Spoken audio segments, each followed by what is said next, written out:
Good morning and welcome back to our daily blog. আমি আবারও চলে এসেছি তোমাদের জন্য নিয়ে নতুন একটি ভিডিও। তাহলে চলো ভিডিওটি শুরু করা যাক। আজ জানো তো ভগবানের স্থানে ভগবানের ইচ্ছেতেই ঘুরতে যাচ্ছি। আমাদের বাড়িতে সেই বাঁকুড়া থেকে ছোট কাকা দাদু আর ছোট কাকি ঠাম্মি এসে ঘুরু ঘুরু করতে।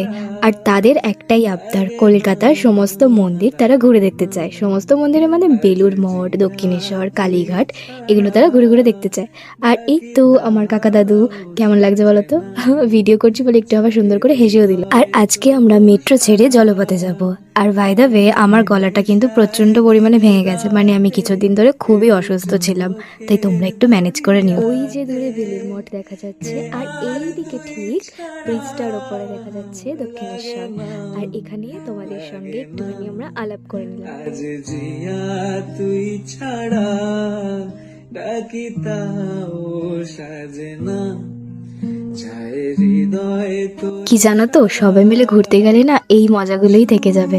আর আমি চাই এই মজাগুলো সারা জীবন থেকে যাক, একটা স্মৃতি হয়। তাই জন্য তো ছোট ছোট ভিডিও করে তোমাদের সাথে শেয়ার করি, আর একটা স্মৃতির পাতায় নতুন অধ্যায় যোগ করি। আর এই তো কথা বলতে বলতে বেলুড়ঘাটে চলে এসেছি। আর সত্যি বলতে গেলে না, আজকে একমাত্র আমার ঠাকুমা আর দাদুর জন্যই আজকে মহাভোগ প্রসাদ আমরা খেতে পারলাম। আমাদের বাড়ির এত সামনে হওয়া সত্ত্বেও আমরা কোনোদিনও ভোগ গ্রহণ করতে পারিনি। আর বেলুড় মঠে এলে না, আমি এই ছোট্ট ছোট্ট ভিডিওগুলো ভীষণ করি, কারণ এখানে এত ধরনের সবজি চাষ হয়। আর আমার সত্যি বলতে গেলে সবজি ক্ষেত দেখতে ভীষণ ভালো লাগে। আর তার সাথে ফুল গাছও, এত নানা রকমের ফুল, তোমরা একবার দেখো জাস্ট। দিনে রাতে এ দু চোখের দরিয়াতে। আর বেলুড় মঠে কিন্তু ভোগ বিতরণের টাইম কিন্তু 11টা থেকে, মানে 11টার মধ্যে তোমাদের কিন্তু মাঠের মধ্যে প্রবেশ করে যেতে হবে, তারপর কিন্তু আর প্রবেশ করতে পারবে না। আর চারিদিকটা দেখছো এত সবুজ, এত সবুজ, আমার ভীষণ ভালো লাগে। আর এখানে প্রায় 1 লাখেরও বেশি মানুষ প্রসাদ গ্রহণ করতে পারবে।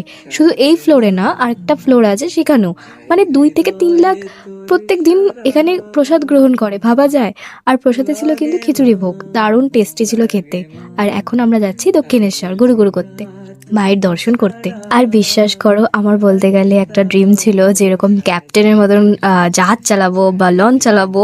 আর সত্যি বলতে গেলে ড্রিমটা ফুলফিল হয়ে গেল। আমি জাস্ট চালাইনি, জাস্ট ফটো আর ভিডিওর জন্য একটুখানি আঙ্কেলকে বললাম যে একটু দাও না, আমি একটু করি। আর এটা এতটা শক্ত, এতটা হার্ড, আমি তো ঘোরাতেই পারছিলাম।